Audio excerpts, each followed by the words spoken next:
ये इस ड्रामे की 6th एपिसोड है। अगर किसी ने पहली एपिसोड्स नहीं देखी तो पहले वो जाकर देखा हो। आपको इस चैनल पर मिल जाएंगी। चलते हैं एपिसोड की तरफ। वीजू ताहे को संभालता है, वो उसे अपनी जैकेट भी पहनाता है। वीजू को ईना के क्लासरूम टीचर की कॉल आती है। उन्हें मिलकर ईना के बारे में कुछ बात करनी थी। उसे फोन पर बिजी देखकर दाहे वहाँ से भाग जाती है। उसे अब भी बोक फैमिली से डर लग रहा है। वो स्वाना में जाकर फिर से ह्योंगते को सब कुछ बताती है। सुपर पावर्स की वजह से वो कभी भी पकड़ी जा सकती है, इसलिए वो ये कंटिन्यू नहीं करना चाहती। ह्योंगते को उसकी बात पर यकीन नहीं है। उसे लगता है दाहे वीजू को पसंद करती है, इसलिए वो उसे हर्ट नहीं करना चाहती। इल्होंग बाहर इनकी बातें सुन रही है। उसके अंदर आते ही दाहे उससे कहती है जब से वो बोक फैमिली से मिलकर आई है, मिस बोक का एटीट्यूड चेंज हो गया है। फिलहाल वो कुछ ना करें, सब कुछ दाहे संभाल लेगी। फिलहाल ये बोक फैमिली को थोड़ा ढीला छोड़ेंगे। इल्होंग मान जाती है। वीजू ईना को स्कूल से वापस लाते वक्त उससे बात करने की कोशिश करता है। एक्चुअली में वीजू ईना के स्कूल में बुलिंग से रिलेटेड बात करने आया था। वीजू को लगता है हेरेम ईना को बुली करती है। टीचर का कहना था हेरेम उसकी बहुत अच्छी दोस्त है। उसने ईना को अपने डांस ग्रुप का हिस्सा बनाया है। डांस क्लब का सुनकर वीजू को हैरत होती है। उसे नहीं लगता ईना ऐसी लड़की है जिसे डांस में कोई भी इंटरेस्ट होगा। वीजू ईना से बात करके पता लगाना चाहता था ऐसी और कितनी बातें हैं जो उसे ईना के बारे में नहीं पता। ईना उसकी बातों का जवाब नहीं देती। वो तो हेरेम से बात कर रही है। हेरेम ने मैसेज किया था, उस पर बुली का इल्जाम लगाया जा रहा है। ईना उसे मैसेज करती है ये मेरे बाप की गलती है। हेरेम कहती है क्या हम अब भी अच्छे दोस्त हैं? ईना हाँ में जवाब देती है।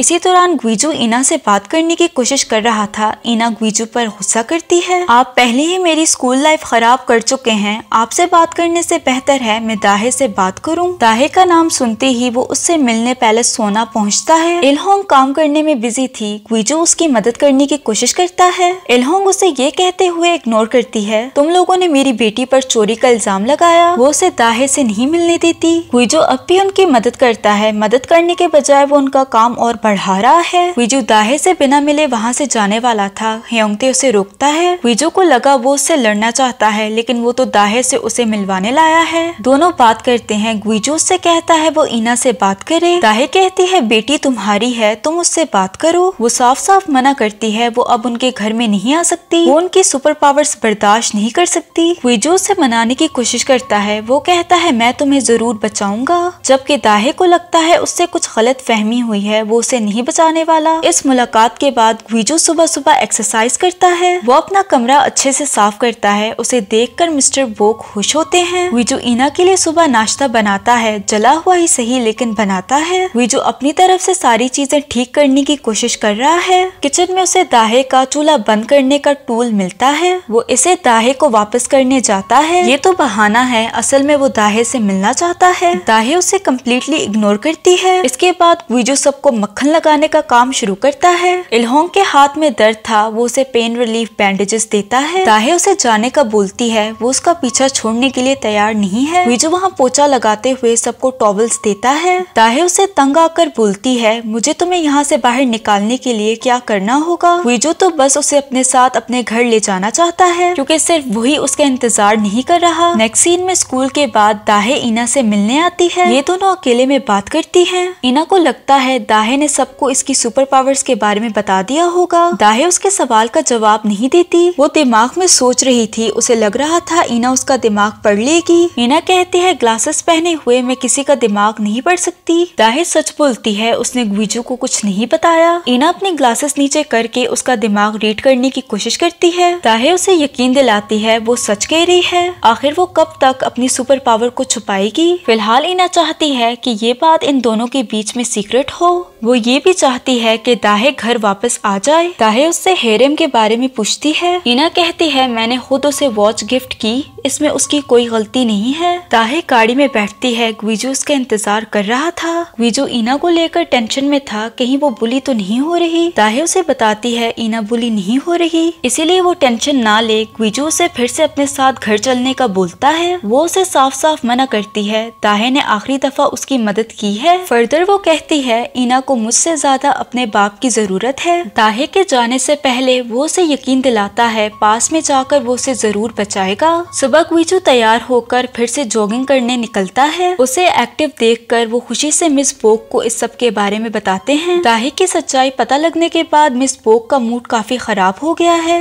मिस्टर बोक कहते हैं अगर वो चाहे तो वो फिर से उनकी जासूसी कर सकता है। मिस बोक कहती है ये काम वो दोंगी से करवाएं। दोंगी स्वाना में छुपकर इनकी जासूसी करती है। सब कुछ ठीक चल रहा था, वहाँ पर ग्रेस इलहोंग से बात करती है। दोंगी उसे देखने की कोशिश करती है, सामने पिलर होने की वजह से वो उसे दिखाई नहीं देती। आवाज तो ग्रेस की है। वो जल्दी से पानी से बाहर निकलती है। इलहोंग को भी पता चल गया था दोंगी उनकी जासूसी कर रही है। इलहोंग उसे जाने का इशारा करती है। ग्रेस वहाँ से भागती है। दोंगी अपना मुंह छुपाकर इलहोंग से पूछती है क्या वो ग्रेस थी। इलहोंग उसके सवाल को इग्नोर करके उसकी मसाज करने लगती है। मसाज से वो काफी लाइट फील करती है। दोंगी को काफी अच्छा लगता है। इलहोंग दोंगी से कहती है वो मिस बोक को बता दे वो दाहे को उनके घर नहीं भेजने वाली जब तक वो शादी को ऑफिशियली अनाउंस नहीं करते। दोंगी सबको बताती है स्वाना में ग्रेस थी। वीजू कहता है वो इतनी श्योर कैसे है। दोंगी कहती है मुझे यकीन है, मैंने उसकी आवाज सुनी है, वो ग्रेस ही थी, वो भी उनके साथ मिली हुई है। तभी ग्रेस ने जिहान को उससे दूर करने की कोशिश की। आज मिस बोक ने अपने ख्वाब में फ्यूचर देखा है लेकिन सब कुछ बहुत ब्लर था। यहाँ पर ग्वीजू पास में जाकर वापस आता है। वो मिस बोक को दिखाना चाहता है दाहे की वजह से उसकी सुपर पावर वापस आ गई है। मिस्टर बोक मिस बोक को समझाने की कोशिश करते हैं दाहे ही उन्हें बचा सकती है। ईना हेरिम और जुनवू के साथ है। जुनवू हेरिम के साथ था। ईना को अकेला देखकर वो अपने साथ उसकी पिक्चर लेते हैं। ईना फिर से खड़ी होकर एक फैमिली को देखती है जिसमें बच्ची अपने माँ बाप के साथ बहुत खुश है। उसे देखकर ईना को दुख होता है। तभी जुनवू उसे कॉटन कैंडी देकर चला जाता है। ईना खुश हो जाती है। तभी हेरिम उसके कान में आकर बोलती है क्या वो जुनवू को साइड पर बुला सकती है। आज हेरिम उसे अपनी दिल की बात कहना चाहती है। ईना जुनवू को साइड पर लेकर आती है। वो उसे बताती है हेरिम उससे कुछ बात करना चाहती है। हेरिम यहाँ आती इससे पहले जुनवू अपने दिल की बात ईना को बता देता है, यही कि वो उसे पसंद करता है। उन दोनों को साथ में देखकर हेरिम को जलन होती है। वीजू फिर से दाहे से मिलने पैलेस सोना पहुँचता है। वो उनके काम में मदद करना चाहता था तो इलहोंग उसे काम देती है। वीजू को अकेले ये सारा गार्लिक छीलना होगा। मिस्टर और मिस बोक भी वहाँ आ जाते हैं। मिस बोक यहाँ नहीं आना चाहती थी लेकिन मिस्टर बोक जबरदस्ती उसे यहाँ लेकर आए हैं ये कहकर कि दाहे उनकी फैमिली को बचा सकती है। मिस्टर बोक इलहोंग को अच्छे से ग्रीट करते हैं। मिस बोक का मूड अभी भी खराब है। इलहोंग साफ साफ कहती है जब तक वो शादी ऑफिशियली अनाउंस नहीं करते वो दाहे को नहीं ले जा सकते। कन्वर्सेशन के दौरान मिस बोक वीजू को गार्लिक छीलता देख लेती हैं। मिस बोक की तबीयत खराब हो जाती है। अब ये हाल है तो शादी के बाद क्या होगा। थोड़ा संभलने के बाद मिस बोक शादी के लिए मान जाती हैं। इलहोंग मिस बोक के लिए बिस्तर लगाती है। सरप्राइजिंगली मिस बोक वहाँ लेटती ही सो जाती हैं जो काफी सरप्राइजिंग था क्योंकि जब से दाहे घर से गई है मिस बोक चैन से सो नहीं पाई। सोने के बाद मिस बोक उठती हैं। उन्हें दाहे के बारे में ख्वाब आई है। मिस बोक बहुत टेंशन में थी। घर आते ही वो वीजू को शादी से मना करती हैं। फ्यूचर में जो कुछ होने वाला है उन्होंने पहले ही देख लिया है। क्या देखा फिलहाल वो वीजू को नहीं बताती। वीजू तो उनकी बात नहीं मानता। जो होगा देखा जाएगा। सुबह मिस बोक अपने ख्वाब के बारे में सबको बताती हैं। उन्होंने वीजू और दाहे की शादी देखी है। नेक्स्ट सीन में वीजू दाहे को शादी के लिए प्रपोज करता है। वीजू काफी ज्यादा खुश है। वो दाहे को बताता है मिस बोक ने फ्यूचर में उनकी शादी देख ली है। वीजू तो दाहे की मोहब्बत में गिरफ्तार हो गया है। उसे यकीन है वो दाहे को फ्यूचर में बचाएगा। इलहोंग और बाकी सारे प्लान सक्सेसफुल होने की खुशी मनाते हैं। इसी दौरान दाहे बहाना बनाकर वहाँ से चली जाती है। इलहोंग उसे नोटिस करती है। बेचैनी से दाहे को नींद नहीं आती। उसे ईना का कांग्रेट्स का मैसेज आता है। इलहोंग दाहे से कहती है क्या तुम्हें बोक फैमिली से अटैचमेंट हो गई है। अगर तुम्हें शादी नहीं करनी तो तुम मना कर सकती हो लेकिन फिर तुम्हें हमारे साथ थोड़ा ज्यादा रुकना होगा।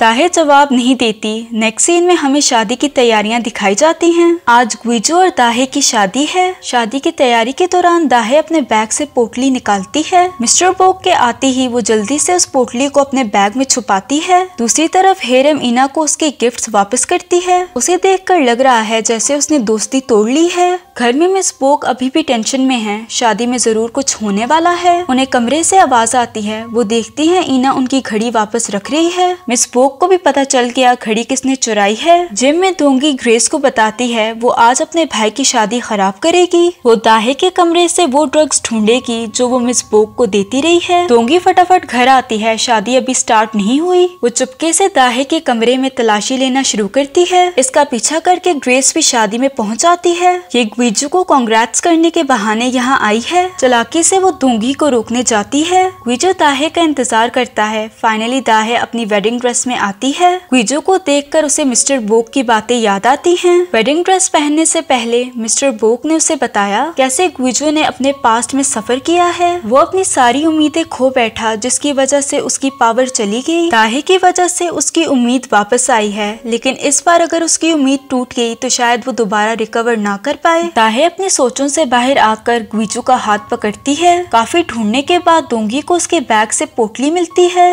इसमें उनकी खानदानी अंगूठी है जो दाहे ने चुराई है। कमरे से निकलते ही उसका सामना ग्रेस से होता है। पोटली देखकर ग्रेस उस पर हमला करती है। ग्रेस को पता है जो कुछ भी इस पोटली में है वो उनका गेम ओवर कर देगी। लड़ाई के दौरान ग्रिल टूटने से दोंगी नीचे जाकर गिरती है। दोंगी की जान बच गई क्योंकि वो लेविटेट कर रही है। उसे हवा में देखकर ग्रेस डर के मारे चिल्लाने लगती है। ग्विजू दाहे से कहता है ये लम्हा मैं हमेशा के लिए याद रखूंगा। वो उसे कहता है आसपास देखो, मेरा फ्यूचर सेल्फ यहाँ पर जरूर होगा। दाहे उसका हाथ छोड़कर बोलती है मुझे तुम दिखाई नहीं दे रहे और तुम इस लम्हे को भी याद नहीं करने वाले। वो उसे बताती है वो फ्रॉड है। तुम इल्होंग के तीसरे टारगेट थे। ग्विजू के पानी में डूबने से पहले ही इन्होंने इस पर नजर रखी थी। ग्विजू का डूबना इनके लिए एक गोल्डन अपॉर्चुनिटी थी, इसीलिए दाहे ने उसे बचाया। इसके अलावा वो अपने बाकी गुनाह भी कबूल करती है, जैसे मिस बोक के चाय में पिल्स मिलाना। इसके अलावा इना का पीछा करने वाला आदमी भी उनका आदमी था। सबको शौक लगता है सिवाय मिस बोक के, क्योंकि उन्होंने पहले ही ये सब कुछ अपने ख्वाब में देख लिया था। वो ग्विजू से माफी मांगकर वहाँ से चली जाती है। इसी के साथ ये एपिसोड एंड हो जाती है। अगर आपको वीडियो पसंद आई तो लाइक शेयर और सब्सक्राइब करते जाना। मिलते हैं अगली वीडियो में।